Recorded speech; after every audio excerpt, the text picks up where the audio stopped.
Welcome into Throwback Thursday here on Main Street Sports Today, presented by the Tennessee Orthopedic Alliance of Columbia. I'm Maurice Patton, along with Wade Neely. We're coming to you from the Lee Company studios of our respective homes for the next 2 hours, discussing sports of local, regional, and national impact. And I'm pretty sure we will span all of that here between now and 4 o'clock. So stick around. Should be fun. Wade, what's up? What's happening, Mo? It's a Thursday. This week feels like it has flown by.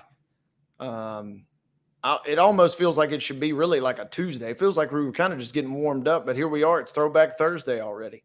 It is Throwback Thursday, and we will be throwing it back at the top of the second hour to a recent interview that we had with Willie G. Ramirez. Willie G. Ramirez out of Vegas, talking a little WNBA heading into their All-Star weekend this weekend. So looking forward to that at the 3 o'clock segment. We will also be visiting with Ben McKee from Go Vols 24/7 because I continue to be fascinated with Tennessee baseball, not just because they just won a national championship, but because they had 8 guys taken in the first 4 rounds of the Major League Baseball draft earlier this week. And you would think that that would kind of take some of the wind out of their sails, even as a national champion. But when we check in with him, I think we're going to find out otherwise, because they've been able to hold on to some commitments and get some guys signed for 2025. I'm interested to see how much of a drop-off Ben expects from this past team to this coming team. So we'll be talking with him about that in the second hour. In our next segment, we will visit on Coach's Corner with former Brentwood girls basketball coach MARCEL Williams, because he is former Brentwood coach, but he is new Centennial coach. So he's coming down to Mallory Lane here, and I'm excited to chat with him and see what he thinks about his new role. So we've got Ben, we got MARCEL, we got Willie. We're going to talk a little Braves. Not a whole lot going on with baseball, but we do have one thing that I think will be of interest as we get into it. And, you know, it's been SEC Media Days this week out in Dallas. It finishes up today. The final 4 of 16 football programs were on the podium today. We'll talk a little bit more about that. Also, a little golf tournament across the pond got started up today. We'll check in on the activity over there as well. So a lot to get to. Yeah, we got a jam-packed show, and like you said earlier, covering quite a bit of ground for a late July Thursday here. I feel pretty excited about what we got to offer the viewers and listeners this afternoon. Absolutely. I think we will be worth a listen here for the next bit. So let's go ahead and get into it, Wade. Let's start with yesterday's results on the rundown. This is the rundown. To the rundown we go, and we begin with yesterday's action. A couple of WNBA scores from last night. Minnesota defeating Atlanta 86-79 was that victory for the Lynx. And the Wings put up 101 points, just 93 for the Fever, as Dallas defeats Indiana. Again, 101-93 was your score there. And more on this match coming up a little bit later, but it was not good news for Nashville, as NSC falls in MLS action last night at home. 3-0 your final score, as Orlando comes in and blanks NSC at Geodis Park last night to cap yesterday's scoreboard. Mo, you got a big schedule for us today. Seeing no old business, seeing no new business, I move that the meeting adjourn. Ladies and gentlemen, that is your rundown.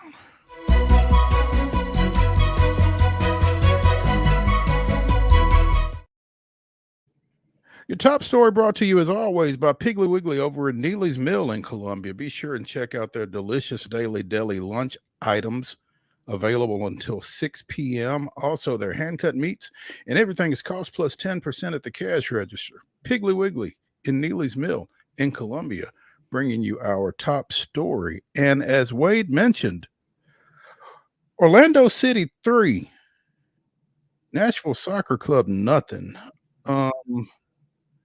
They trailed, what, 2-0 at the half, and just never get anything going offensively. 3-0 final.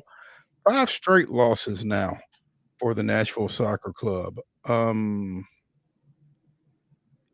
I mean, Orlando's a decent team. They improved to 9-6-9 with that victory, picked up a couple of points there, but goodness, 5 straight losses now for Nashville. Yeah, not good. And supporter of the show, Clay Trainum, good friend of Valère Shabilla's. He eats, sleeps, and breathes NSC. He's kind of a soccer self-proclaimed nerd, and even he last night was out of words. And let me just see. How did he describe it? He says, quote, "All things considered, this might be the worst game in club history." He said, "Listless performance, terrible defending, 2 potentially massive injuries, absolutely no positives to speak of." And that kind of sums it up, Mo, because, yeah, you're in the midst of kind of a weird stretch here. You've been losing matches. You probably shouldn't have lost to DC United. Orlando is a quality side, and Orlando's played Nashville pretty doggone well over the last couple of seasons, but feel like maybe should have a better performance at home, and not coming away with a point kind of stings. But then you factor in that they just kind of got embarrassed at home. That's not good. And you know, they're in this weird spot, right? It kind of seems, I didn't watch the match last night, but it just seems with this string of results, and especially factoring in the DC from Saturday and then now last night's performance, it just feels like the team is kind of just checked out, and that interim manager bump from Rumba Muntali is officially dead and gone. And it feels almost just like the guys are just waiting around for BJ Callahan to just arrive and snap his fingers and get going. But these are precious points that are there to be had, and you certainly would hate to get to the end of the season and find yourself needing a point or 2 or 3 to maybe improve or get into the postseason. And so these are a tough string of results here for Nashville. I think you got to be careful. I mean, while it feels like maybe they're just waiting for BJ Callahan to come and, like you said, snap his fingers, you can't imagine it's going to be that easy realistically, can you? I mean, I don't think anybody expects that, but it sure looks like that is what they're playing for. It looks like that's what they're playing for. And, you know, Valère kind of painted the picture. And I mean, if you're trying to impress a new manager, I mean, he probably has an idea of what your overall game is familiar with, but I mean, he's probably going to look at your most recent tape, I would imagine, kind of see what kind of form you're in. And virtually everybody is kind of in poor form at the moment. And so if your goal is to put something good on tape, Nashville as a team has not done that. And so, yeah, it's kind of frustrating. And we've talked about it on this show, and Valère's mentioned it a couple of times. You know, go back to the preseason. I think the roster makeup was not necessarily built to do great things per se this year, but they kind of had a nice little start. And even though they made the managerial change, you're thinking, okay, this is a better team than we thought. But when things go awry, they really go awry. And as it sits today, Nashville would be out of the postseason right now. Been outscored 13-3 in this 5-game skid. 2 shutouts, including last night's, and just not a whole lot to hang your hat on, as you and Clay both said. Yeah, it's kind of head scratching, and like I'm saying, if it won't be that easy just when BJ shows up, and man, it's disheartening if nothing else. And for one team, and you talk about Gary Smith and kind of his shortcomings. The one thing that really they never lacked was motivation or heart, and the last couple of results have kind of not really been inspiring whatsoever. So kind of missing that backbone, as it looks like over these last couple of weeks. And NSC, the good news is they're still in decent shape. I mean, only a couple wins and you're not just back in the playoffs, but you're, kind of climbing the the standings at that point. But the other thing is you got DC who's trailing or tied with DC now in the standings, and then Atlanta and Chicago are just a couple points behind you. So it's not as if NSC has that much margin for error at the moment. I guess one notable occurrence last night, Isaiah Jones, who made his MLS debut at DC United over the weekend, becoming the first NSC homegrown to play in an MLS game, made his Geodis debut last night, entering the game in the 87th minute. So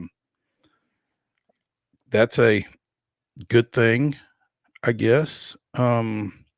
You wonder whether he would have gotten in the game if it weren't out of hand at that point. But at the same time, you know, that's something positive for the NSC to take away from last night, I guess. They will play at Philadelphia Saturday at 6:30. That's their final MLS match before one, before BJ Callahan takes over, two, before they begin Leagues Cup play on July 31st.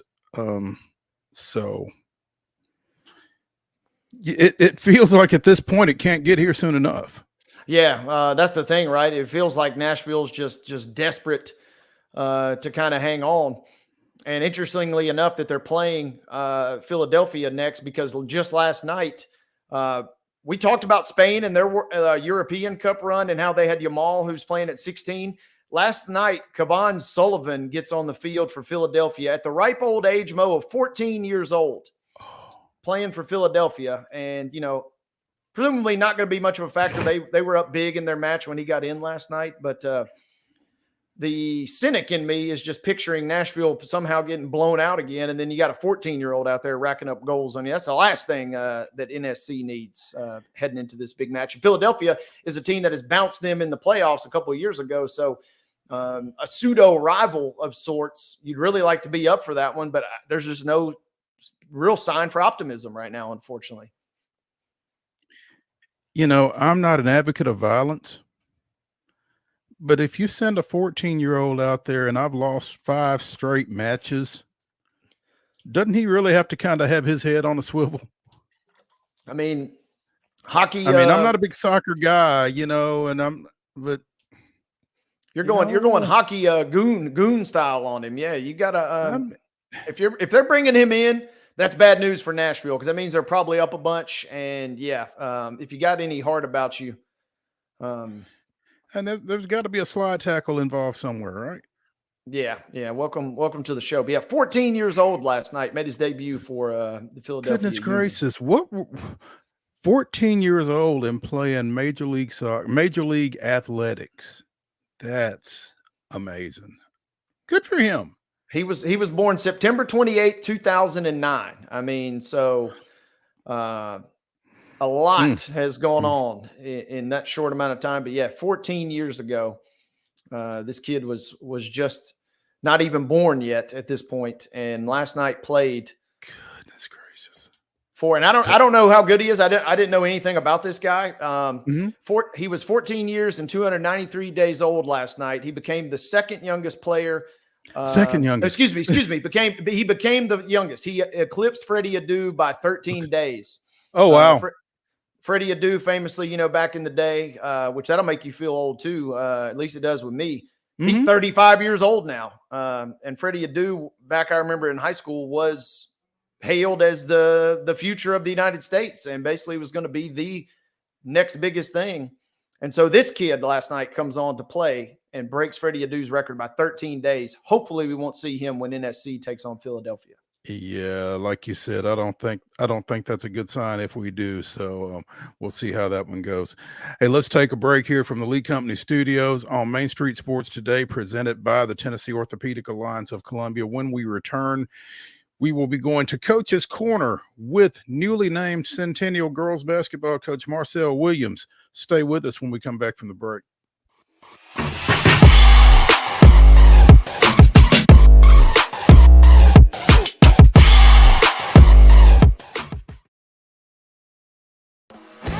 Bluegrass Auction Associates is hosting another estate auction in White House, Tennessee on Saturday, July 20th at 10 a.m. Join Bluegrass as they sell the Judy Matthews Honeycutt Estate, conveniently located in the scenic Orchard Park subdivision. This beautiful estate includes both real estate and personal property, so everything must go.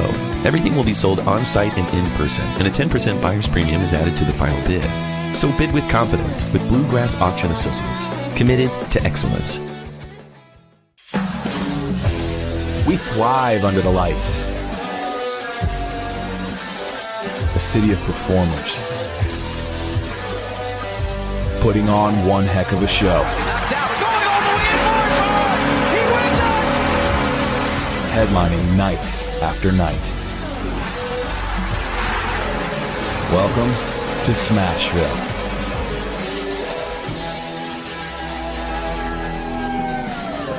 Whether you're an athlete or a weekend warrior, when it comes to your performance, don't settle for anything less than excellence. We're proud to announce that Mid-Tennessee Bone and Joint Clinic is now Tennessee Orthopedic Alliance of Columbia, where we are redefining sports medicine and orthopedics. Tennessee Orthopedic Alliance's team of expert sports medicine physicians understands the unique demands of your body. TOA Columbia specializes in personalized orthopedic care, offering state-of-the-art treatments for everything from sports injuries to joint replacements. Learn more at toacolumbia.com. Custom Stone Handlers supplies over 600 distributors and suppliers with quality stone products. Along with River Stone, we produce and distribute over 100 building, landscape, and other bulk products. Our goal is to provide quality products, service, and partnerships to ensure our customers' success. We firmly believe that the measure of any person or company is how they treat other people and customers. Give them a call at 931-490-4990 or visit CustomStonehandlers.com. Nashville Sounds Baseball is back in Hit City for the 2024 season. Spend your nights and weekends at the ballpark with weekly giveaways, fireworks shows, throwback deals, live music, and more. Top talent will take the field at First Horizon Park against the AAA Minnesota Twins, Baltimore Orioles, Atlanta Braves, St. Louis Cardinals, Cincinnati Reds, and more. Tickets start at just $10 and are available now at NashvilleSounds.com. We will see you in Hit City. With Lee Company technology, the best handymen are hands-off. Lee Company techs have been using visual findings and other smart technology tools for years to add transparency and virtually take customers along. You see what we see, whether we're in a crawl space or on a roof. With Lee Company, technology helps us help you, no matter what's happening in the world or at your house.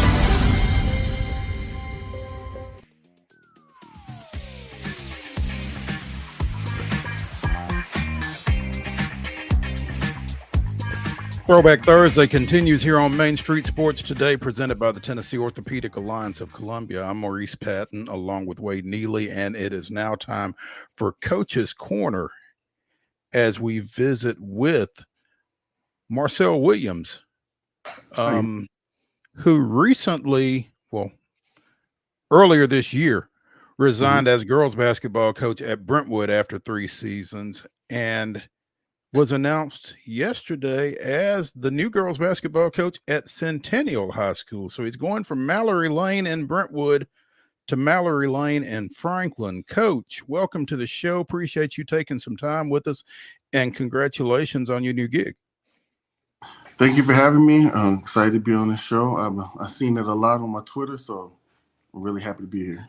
Well, we're really happy to have you, and that Centennial swag looks good on you as a 2-time Centennial parent. I see Greg Glass has already got you taken care of. So that's good. Good to know that he's handling his business. Coach, when you stepped away at Brentwood back in March after 3 years as head coach and 5 years as an assistant before that, what was your plan at that point for the 24-25 school year? My plan was, honestly, I wanted a different opportunity. It didn't happen. And then I was just comfortable not coaching, just trying to take a break for the summer. But then when the summer kind of rolled around and team camp started, I was missing the action. I wanted to get back out there. And when I talked to Centennial and the administration, it was like a no-brainer to me. I liked the history of it. trying to climb back to the top. I know they was there when I first started in the district in 2016, 2019, around that range. They went to sub-state. So I know they can do it.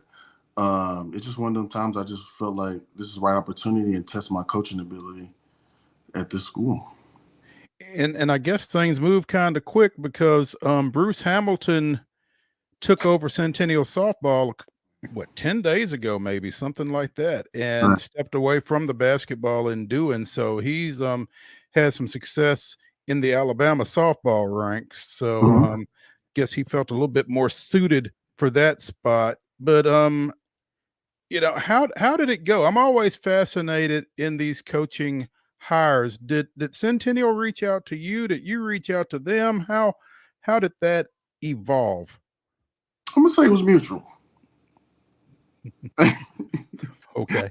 I'm gonna say it was mutual. I would say this. The administration staff, they respected me as a coach. They liked what I brought to the table, and I would say that was sold to me. A lot of times you go into the hires, they don't really know you, and they already familiar with me, and that made me feel welcome. That made me feel like they really wanted me to take over the program and lead it to a direction that they thought it should go. So I'm gonna say they did a really good job, and the meeting was just like family, a couple guys just talking. Coach, first of all, thanks again for taking some time. Busy schedule, obviously, with a lot to get done. So we appreciate that. And then kind of given how quickly this has all kind of come together, I guess first things first, kind of what are your immediate goals and how do you go about implementing them? Because we're talking about, you know, school starting in just a couple of weeks here. What's first on your order of business, I guess, so to speak? My first order is just meet the team that's still there. I know they had 7 seniors, so that's a lot. So plenty of opportunity for new girls to step in. So really getting to know them for the first couple months of school's getting to start, going to the different events that we have. I'm just going to try to meet them, get to know them. So when it's time to basketball rolls around, I kind of got a better idea of who I'm working with and what they like to do on the court. So it will be a lot of relationship building, I would say, with me and my assistant coach. I kind of like the way that you frame that. Yeah, you're losing 7 seniors, but kind of an optimistic approach is, you know, hey, this is a chance for some folks that either didn't play a lot last year to earn their way in, or some folks that did play a lot to maybe improve their game even further. I kind of like the way that you framed that there. I mean, I like developing kids, especially like girls. I feel like if they believe in you, they're gonna really soak in, and if they see you put them in position to be successful, they're really gonna try hard. So, like I said, my first year at Brentwood, we lost 5 seniors. We had 2 returning. We had a couple girls that I thought we can win with, and we did pretty good my first year. So another developing season. My philosophy is just if you open, shoot it. If that's your game. You know, I want to see you do it in practice, but I don't really hold girls back from shooting the ball. That's one thing as a player, I wish somebody would have instilled in me the confidence to say, hey, shoot it when you're open and don't look at me, just shoot it. That's got to be a style of ball that is really attractive to anybody that plays basketball, particularly in this day and time. And the numbers back it up. Brentwood 279 threes this past season, 305 the year before, which was the second most in TSSAA history. So you don't mind seeing the ball in the air clearly, and it's been a successful approach. 24-6 this past year, falling in the Region 5 4A quarterfinals to eventual state tournament participant Lincoln County. So I mean, it's a tried and true approach that you're taking. And, you know, the fact that you played Centennial twice a year during the regular season for the last couple of years, how much does that help in the transition for you and for the girls, you feel like? Like I said, losing 7 seniors, I'm not really sure who all was out there, but I will say when we played Centennial at their place, it was a tough game for the first half. But I was really impressed how they came out. I know they had a shooter. She had about 17 on us. I know she's going to play school at a different college, and I know I want to say her name was Beth Ann. She a lefty forward. She was doing really good on us. So they had some pieces. They're not there no more. That sucks for me, but I like the way they competed. We just shot the ball really good. Like I said, if you open, shoot it. And I just preach confidence. A lot of girls these days just want somebody to say it's okay to shoot, it's okay to miss. So yeah, we had 105 threes. I had a girl go 1 for 10 in a game, and she told me I wasn't gonna shoot no more. And I told her, well, I'll take you out. And then she was like, no, I'm gonna shoot it. So I just try to build that confidence in kids. The philosophy, some people like it, some people don't, but this day and age, kids want to play, parents want to see them score. So I feel like you got to change a little bit and try to play a lot of girls if you can and give them the confidence to score if they are open. Marcel Williams, new Centennial girls basketball coach, joining us here on Coach's Corner on Main Street Sports Today, presented by the Tennessee Orthopedic Alliance of Columbia.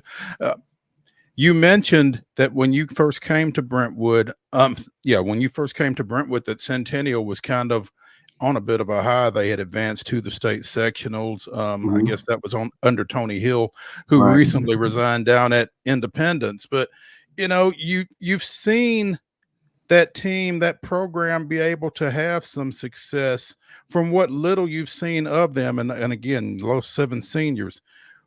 What is the biggest concern in trying to get back to that, particularly in this district and in this region that you all are in?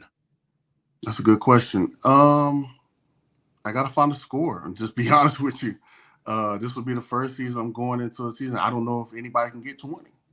So I got to find a score. I mean, I just got to, like I said, really get to know the players as best I can. I didn't really get a team camp to really see them play, but I got to really dig down and just make practice like games so I can really see who can do what. The goal is to do better than last year. I know they won about 4 games. So if we can get to, 10, 12, 13, that'd be great. But I'm going to give girls opportunity to play and develop. This year, I'm going into it just saying, let's just try to get better. Whatever that is, whoever the team is, and let's see what falls. And so we can grow in the next year. I don't really see this being a microwave situation. I'm in it for the long haul. I'm in it for the longevity of just trying to see the program grow. I feel like that's where coaches really love the game, is when you see it come from, nobody really thinking about it to now everybody's picking you to win district or go to state. So I'm in for the development of just the young girls and trying to see them flourish.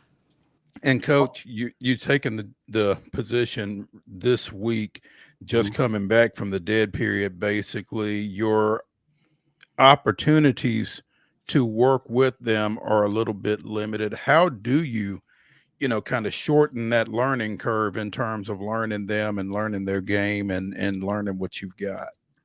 Open gym is going to be critical, just to see who could do what, just to see who wants to be there. Showing my face. Hopefully I can get some other girls from different sports to come out and join the team. It's just going to be really just seeing them in the gym and get to know them. I think the biggest thing that I being at Brentwood was getting to know the girls on and off the court. I mean, I still got a relationship with the girls still at Brentwood and the seniors and the alumni that graduated. They text me.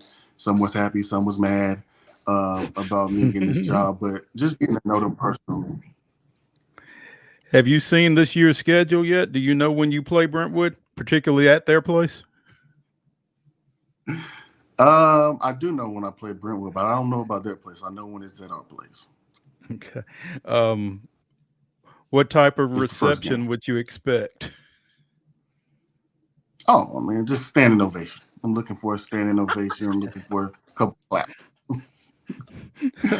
Heroes welcome. Absolutely. Heroes welcome. Maybe a video montage of what's been going on the last 8 years. Like I said, the last 8 years being there was great. We went to state 1 year, a couple sectionals, a couple district wins. We did a lot of winning, and it was fun being me and Coach Miles, and 1 year under Coach Chickenthal. Marcel, I wanted to ask you kind of where this goes in terms of your philosophy as coaching. Obviously, really good prep career, playing for Coach Shirley down there in Florida. But then also, what do you take away from playing like a legendary coach like Dave Luce at Austin Peay? Kind of how much of his coaching acumen? I loved what you talk about building a program. It seems like that was a guy that did just that. He just really bought into developing young men from freshman year to senior year, and kind of what do you take away from that, if anything? I would say Austin Peay taught me how to win the game in a different way, more thinking the game instead of just playing the game. We watched a lot of film being at Austin Peay. I had a lot of leadership with my freshman year. Had a lot of vets being on the team. I think they just lost the championship before I got there to go to the NCAA tournament, and then they went my freshman year. So I would just say being more of a winner in a different way, studying the game. Coach Luce was always easy motivator. He motivates you in a different way. He's one of the coaches that inspired me to be a coach and said, if I'm gonna do it, I'm gonna do it the right way. Do some of the things that he did. I still run some of the plays that we ran there. So I'd say my time there, I learned how to play the game in a different way, as far as just studying it, being more tactical, more strategic when it comes to different things. And to piggyback on that, Marcel, you mentioned you worked with Ronnie Siegenthaler when you first got to Brentwood. You worked with Miles Thrash. What do you feel like you took from those two guys as head coaches to help kind of develop your own head coaching philosophy? I would say, Coach Sig, the Brentwood culture, just in general, I was just there to be like a player relationship coach with the girls. We had a 7-20 year. It was real rough. And it was just, I really fell in love with girls basketball. I'm going to say that. With that year being with those girls, they really hold me in. And when he stepped down, I was kind of like, man, I really got into it with girls basketball. And then Miles, we brought it on with him. It's just win, honestly. I hate to say that, but with Miles, it was just win at all costs, figure it out. If girls are hurt, figure it out. If somebody's in foul trouble, figure it out. Like, at the end of the day, figure out a way to win the game. And once again, the relationship part of it kind of took that away, and listened to the parents a little bit. When I got the head coaching job or the alumni, just like, what happened? What happened that you didn't like? Even with the parents, I think the parents are a big part of Williamson County when it comes to sports. I mean, they're your stakeholders. You got to talk to them. You gotta see what they like and don't like. If not, they're gonna make the season rough. Don't be honest. That's the real of it, right? That's there. the real. But at the end of the day, that's their child's out there playing. They want the best for them, and I respect that. So if a parent wants to talk basketball with me, my phone is welcomed. I've been on the phone many times with parents talking basketball and giving their insight, and I'll share my insight. At the end of the day, we may just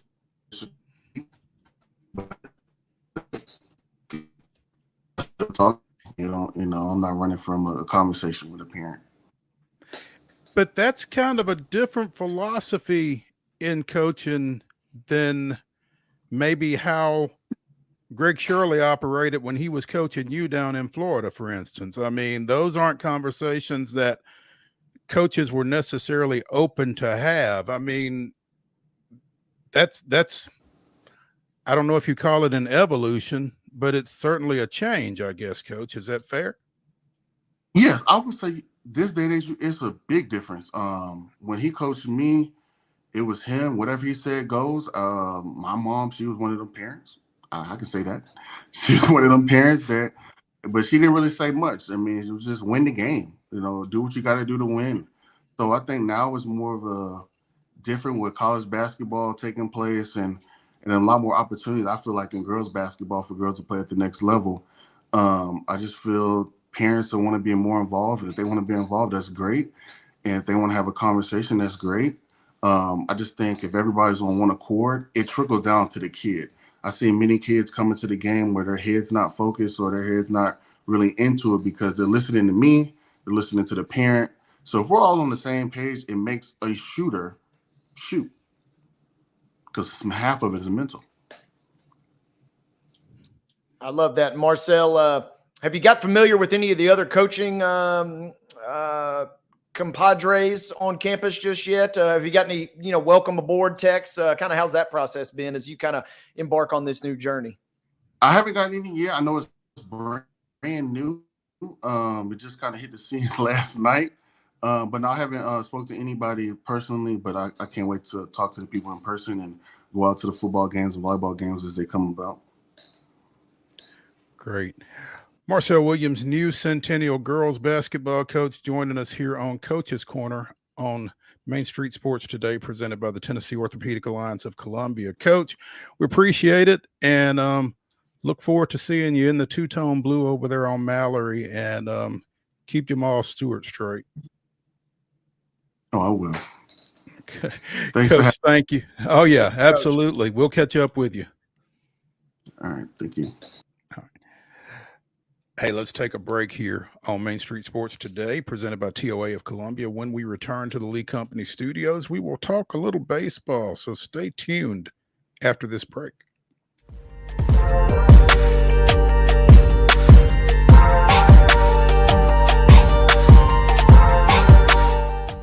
Nashville Sounds Baseball is back in Hit City for the 2024 season.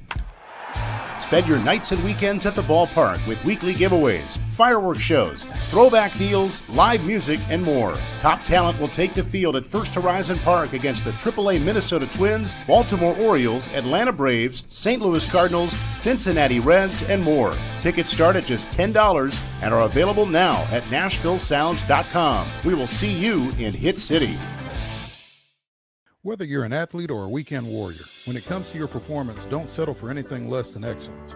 We're proud to announce that Mid-Tennessee Bone and Joint Clinic is now Tennessee Orthopedic Alliance of Columbia, where we are redefining sports medicine and orthopedics. Tennessee Orthopedic Alliance's team of expert sports medicine physicians understands the unique demands of your body. TOA Columbia specializes in personalized orthopedic care, offering state-of-the-art treatments for everything from sports injuries to joint replacements. Learn more at toacolumbia.com. With Lee Company technology, the best handymen are hands-off. Lee Company techs have been using visual findings and other smart technology tools for years to add transparency and virtually take customers along. You see what we see, whether we're in a crawl space or on a roof. With Lee Company, technology helps us help you, no matter what's happening in the world or at your house. Jones & Lang Sporting Goods here in Columbia has been outfitting teams, officials, and anybody else from T-ball to college for 50 plus years. Be sure and check them out at 931-388-8060 or online at jonesandlang.com. Jones & Lang Sporting Goods, the look of a winner. Zion Christian Academy, zioneagles.org or 931-388-5731. You can schedule your appointment. Go tour their campus. It is beautiful over there, and you're definitely going to want to see it. Again, it's zioneagles.org. Give them a call, 931-388-5731, and schedule your tour today. Custom Stone Handler supplies over 600 distributors and suppliers with quality stone products. Along with River Stone, we produce and distribute over 100 building, landscape, and other bulk products. Our goal is to provide quality products, service, and partnerships to ensure our customers' success. We firmly believe that the measure of any person or company is how they treat other people and customers. Give them a call at 931-490-4990 or visit CustomStonehandlers.com. Piggly Wiggly, located in Neely's Mill Shopping Center, is Columbia's locally owned and operated Cost Plus 10 grocery store dedicated to serving the community with low prices and smiling faces. Piggly Wiggly offers fresh, hand-cut meats daily as well as daily hot plate lunches from their deli counter. You're certain to see smiling faces and a helping hand when you're here at Piggly Wiggly. Come by and check out our fresh produce, high-quality meats, and more. Down home, down the street, we'll see you at the Pig.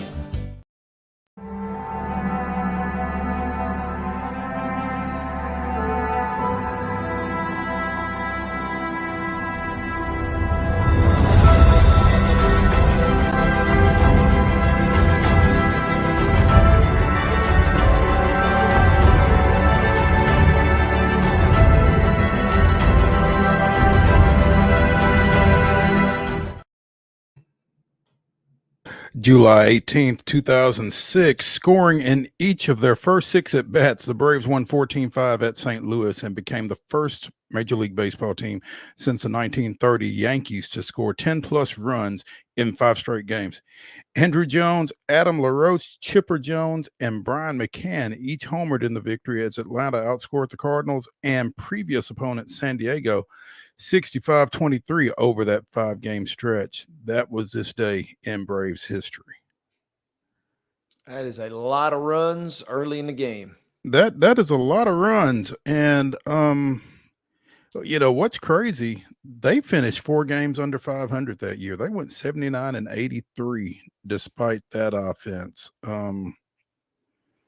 which doesn't bode well for this team right now as they're coming out of the All-Star break, getting ready for 3 starting tomorrow against St. Louis, by the way. Oh, by the way, if you're an MTSU alumnus, MTSU Alumni Night at Truist Park is Monday.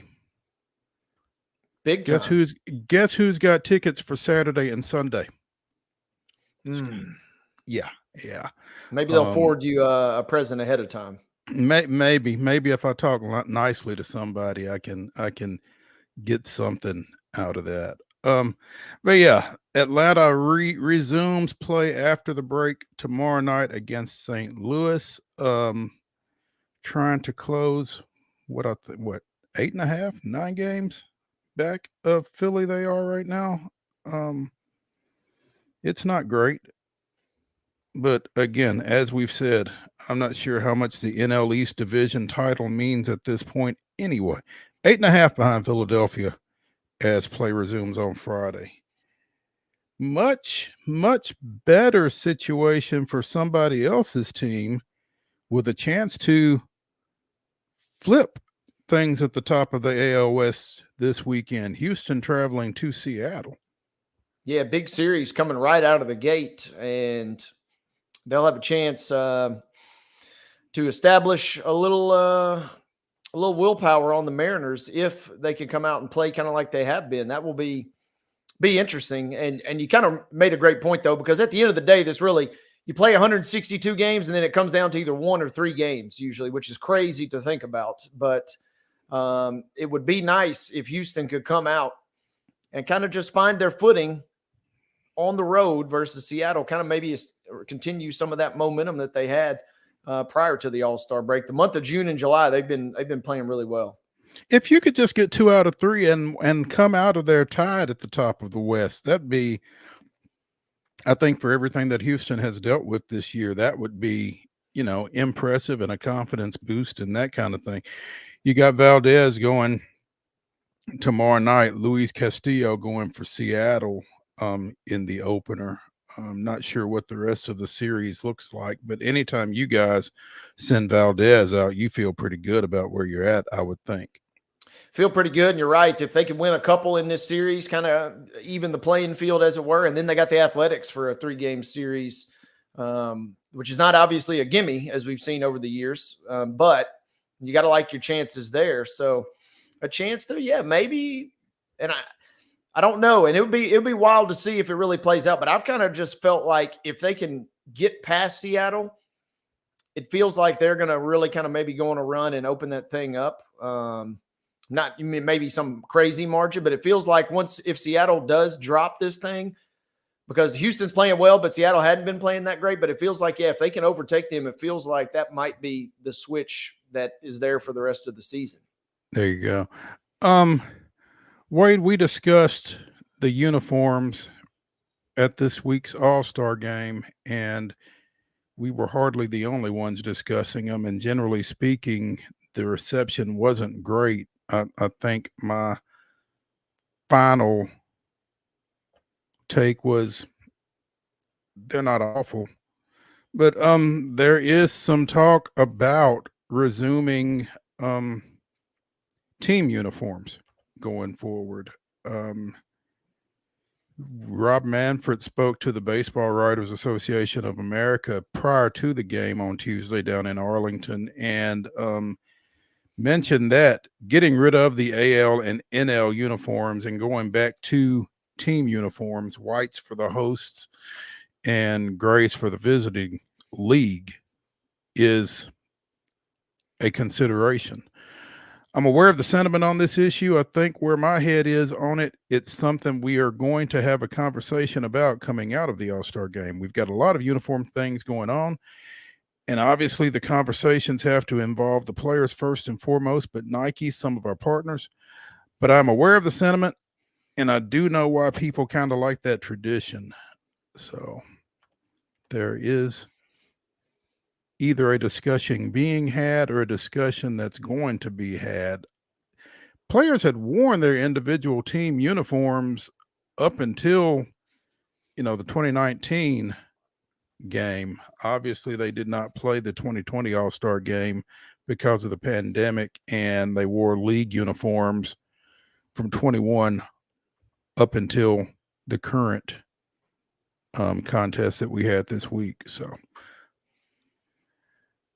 I don't. Yeah, I it just kind of feels like they having the individual uniforms is the nice touch, right?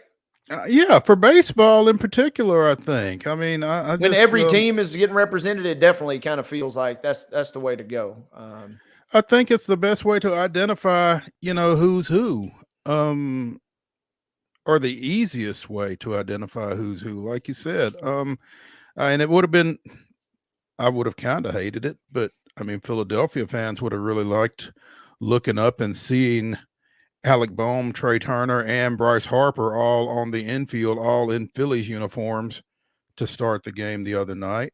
Yeah, I think it's kind of cool from a fan standpoint when you can look out there and see your guys and know those are your guys. Yeah, and if nothing else, if you hadn't seen some of these other guys all season, it makes it a little easier to glance up and say, oh, yeah, that's so-and-so, especially for the one-off teams. You're like, well, right. I know they only got one person. That's clearly so-and-so. There he is. Yeah. Yeah. So, and I guess if you are the uniform maker, there is a revenue stream there that you don't want to see go away. But goodness gracious, aren't we all making enough money? Or aren't they all making enough money? Let me clean that up. Now, the 2022 game, they did something a little bit different as I'm looking here at this article on sportslogos.net, where they kind of tweaked your home and road uniforms with with gold print. So like your team's name would be on it in gold, your name would be on the back in gold along with numbers. And they went with grays for the visiting team and whites for the home team. But I think that might be a happy medium maybe for it. Yeah, I'm on board with that too. If you can kind of preserve the individual team aspect and then kind of still have some sort of unique kind of flair, if you will, I'm on board with that too. Because and looking at the game the other night, the jerseys, in my opinion, did not look as nice as it seems kind of weird, right? Because on the still photos, I think they look pretty good. And then I don't know, just something about watching the game the other night a little bit. I'm not going to say off-putting, but I didn't like them as much as I initially liked the original stock photos. And I wonder if that's, a function of, the uniforms that we've seen all year, the way they sweat through and different things like that. I guess it's a different material that they're using. I'm not sure, but it's just uniforms all this season have been an issue, and they continue to be one Tuesday night, though. Maybe not to the extent that they have been, but Manfred says that they are investigating it. We shall see. Again, it's Manfred, so Meddling Manfred will strike again and obviously it's a slow time, so you kind of got to have a little something to keep your product in the news, so to speak. So this is a chance to kind of do that, I suppose. Yeah. 2025 schedules have been announced for Major League Baseball. Again, Alex Anthopoulos gets his wish as the Braves will open on the road. They will begin the season on March 27th in San Diego, from whence they just came. A little bit of a coincidence, I guess. Their home opener is when? Oh, shoot. Trying to pull it up on a graphic here and having a tough time doing so. They will open against Miami on April 4th, a 3-game series, and then 3 against the Phillies April 8th, 9th, and 10th. So they will go west for San Diego and the Dodgers and then come home to take on 2 division rivals. So coming out of the All-Star game next summer, the Yankees will be in Atlanta. Be a big ticket.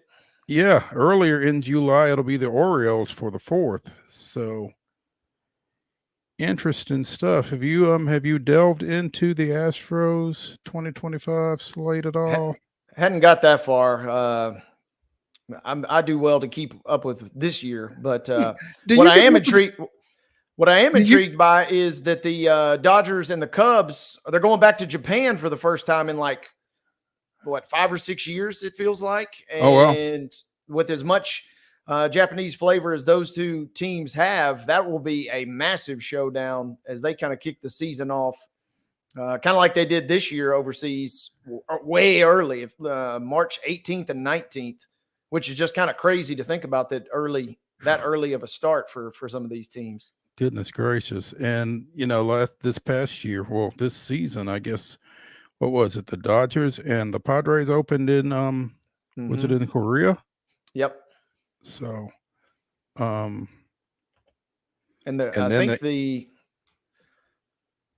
want to say I read that there's going to be another, maybe not another London game, but presumably there'll be another one of those. You would think. But yeah, it should be pretty sweet. You got Ohtani, Yamamoto. I mean, they've got several big names that will pack the Tokyo Dome out. So that will be fascinating from kind of a global standpoint. And I don't know when the next World Baseball Classic is, but that potentially could coincide where you always get kind of riled up and you kind of get a little extra juice going whenever they have that going too. So that will be kind of curious if that dovetails. I forget kind of the schedule on that. Houston opens at home against the Mets. Hopefully it goes better than they did this year versus the Yankees for sure. Yeah. So, what else are you kind of eyeing as the second half gets started up, Wade? Well, I mean, it's the easy answer is you got to be fascinated to see what Skeens does in the second half of the season, because you're kind of getting into that second or maybe even third time looking at the guy from an individual standpoint. And I'll be curious to see, because the Pirates are sitting there right at 500. And the Brewers, it felt like they were way up in that division, but the Cardinals are only 4.5 back. So that could turn into a fun race. We've got the Dodgers and their injuries. Does that play a factor with them? They've got a 7-game cushion on the D-backs and the Padres. I'll be curious to see on that. The Mets had that crazy run, it seems like, in the months of June and July as well. So those are kind of some NL storylines. And then the Yankees and the AL were kind of just in free fall heading into the All-Star break, but they were only bailed out because the Orioles were kind of in a similar state. So I imagine that would be a pretty competitive race if either one of those teams can kind of find their footing. And then, as we mentioned, the Mariners and Astros chase should be pretty fun. And then, for the real sick and twisted individuals, see how many games the White Sox actually do end up winning this year. They are 32.5 back at the moment in their division. So are they the worst team in baseball? Do they still have that distinction? And I mean, think about that too, right? We're 2 weeks from the trade deadline. They could potentially be unloading a couple guys, which is crazy to think about considering how bad they are already. 27-71 are the White Sox. Nobody else. The A's are bad, but the White Sox are comically, and the Marlins too, obviously. But the Marlins 33-63, the Rockies 34-63. The A's are 37-61. So, they look like world beaters compared to some of these other teams. Compared to Chicago, yeah. So, man, and there's a couple of good races, and then obviously, you hope that Atlanta potentially finds its footing, whether that's in the division or in the wild card, obviously, because it'd be nice to see them rolling into the postseason with some momentum, I would imagine. Yeah. The key for Atlanta, I think, is whether or not they make a trade. And part of that, I think, will hinge on how quickly Michael Harris II gets back. All indications are that shortstop is where the Braves will be focused on trying to upgrade, because 2023 All-Star Orlando Arcia has fallen on hard times, as Dusty Rhodes would say. And whether they try to do something in-house or whether they try to go out and find somebody to replace him is, I guess, up for debate. But it feels like that'll be the move that Anthopoulos makes here at some point between now and, like you said, the deadline on the 31st. So there are some things to keep an eye on with baseball here as we get ready to come back again tomorrow. So stay tuned. When we return for the second hour of Throwback Thursday here on Main Street Sports Today, presented by the Tennessee Orthopedic Alliance of Columbia, it is Throwback Thursday. We will be throwing it back to our conversation with Willie Ramirez, talking a little WNBA. So come back with us after this break.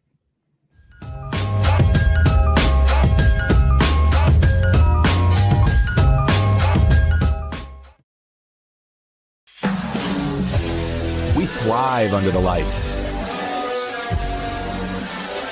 A city of performers, putting on one heck of a show. Headlining night after night.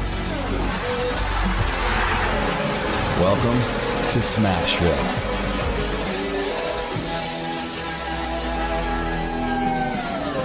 Whether you're an athlete or a weekend warrior, when it comes to your performance, don't settle for anything less than excellence.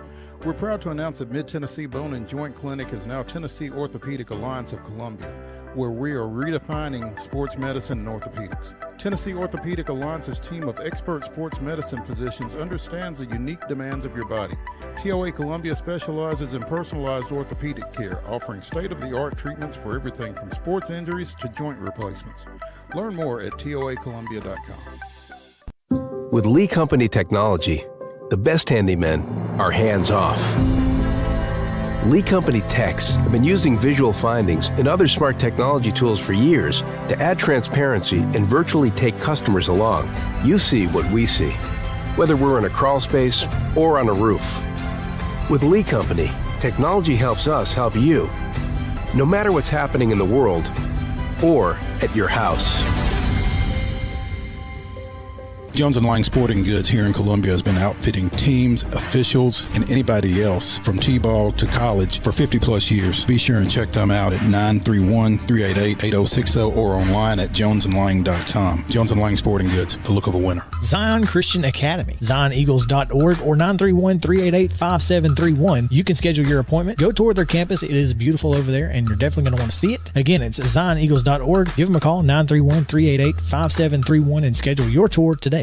Piggly Wiggly, located in Neely's Mill Shopping Center, is Columbia's locally owned and operated Cost Plus 10 grocery store dedicated to serving the community with low prices and smiling faces. Piggly Wiggly offers fresh, hand-cut meats daily, as well as daily hot plate lunches from their deli counter. You're certain to see smiling faces and a helping hand when you're here at Piggly Wiggly. Come by and check out our fresh produce, high-quality meats, and more. Down home, down the street, we'll see you at the Pig. Nashville Sounds Baseball is back in Hit City for the 2024 season. Spend your nights and weekends at the ballpark with weekly giveaways, fireworks shows, throwback deals, live music, and more. Top talent will take the field at First Horizon Park against the AAA Minnesota Twins, Baltimore Orioles, Atlanta Braves, St. Louis Cardinals, Cincinnati Reds, and more. Tickets start at just $10 and are available now at NashvilleSounds.com. We will see you in Hit City.